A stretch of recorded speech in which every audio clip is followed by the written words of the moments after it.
I've already started my drawing out of the grid on the printed out paper.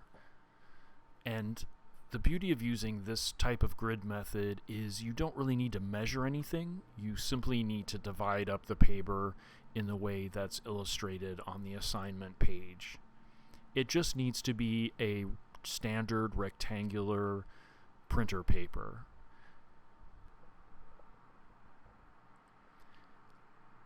Now that I've done with gridding out the printed page, I'm ready to transfer the drawing, and you'll notice on the drawing paper, the large drawing paper, how lightly I traced in that grid with a 2H pencil. The reason you want to go really light on that grid is because later we're going to erase it before we start the charcoal drawing.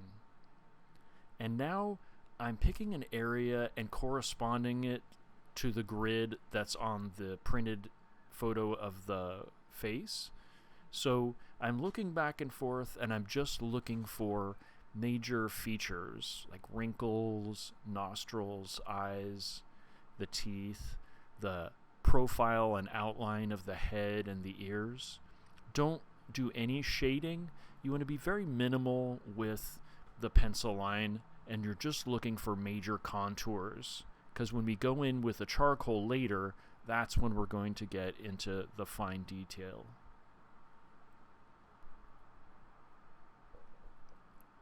I'm now erasing out the gridded part on the drawing paper and leaving just the features that I drew, the major landmarks of the body.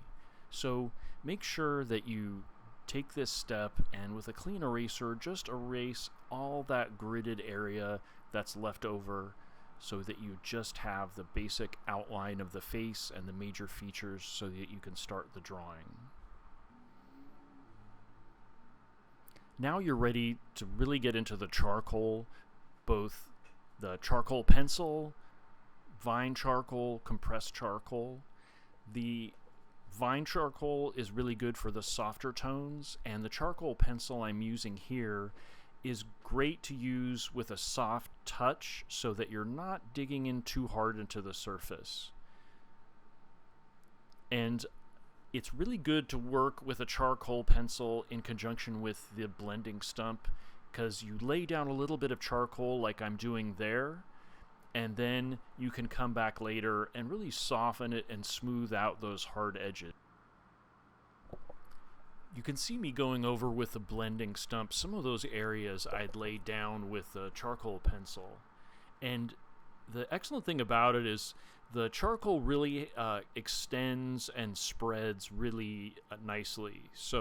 And it softens as you spread it out. So by the end of the drawing, after you've used the blending stumps a lot, there'll be actually a lot of residual charcoal on it.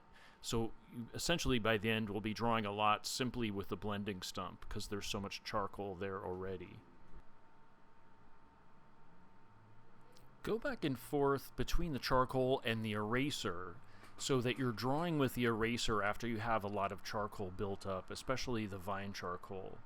Pulling out the highlights from time to time will be really important because there's a tendency, as you guys have noticed, for the charcoal to smudge as we're working on it. But after you've built up a good amount of charcoal, going in and drawing with the eraser to pull out those highlights and light areas is really a great way of getting a full volumetric drawing. And you can also use small cross contour lines with both the charcoal and the eraser to give extra sense of depth and volume.